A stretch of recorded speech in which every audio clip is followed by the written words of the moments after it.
मेरी 2 साल की बच्ची है, उसे कुछ दिन पहले बहुत ज़्यादा सर्दी थी, उसकी नाक एकदम जाम हो गई थी। तो मैंने उसे एक्चुअली एलोपैथी का मेडिसिन दिया था। तो वो कोर्स भी कंप्लीट हो गई थी, लेकिन फिर भी वो क्योर नहीं हो रही थी। तो मैंने हेमा मैम से पूछा था तो क्या उपाय किया जाए। उन्होंने जो उपाय बताया था वो दिन में 3 बार देने के लिए कहा था। बहुत छोटा सा नुस्खा था और मैं 3 बार नहीं दे पाई, सिर्फ 1 बार दे पाई दिन में।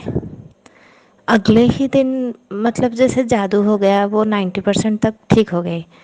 और दूसरे दिन भी 1 बार दिया, उसमें तो एकदम से ही ठीक हो गई। अब मेरी बच्ची बिल्कुल स्वस्थ है। आयुर्वेद के ऊपर धीरे धीरे विश्वास बहुत ज़्यादा बढ़ रहा है, इसलिए हेमा मैम को बहुत बहुत धन्यवाद। अभियान या ये बातें या ये ज्ञान सतत निरंतर चलता रहे, इसके लिए आपकी मेरी एक छोटी सी कोई एक एडजस्टमेंट हो जाए तो बहुत अच्छा। मैं ये चाहता हूं कि जो कुछ मैंने सीखा वो आप सीख लो।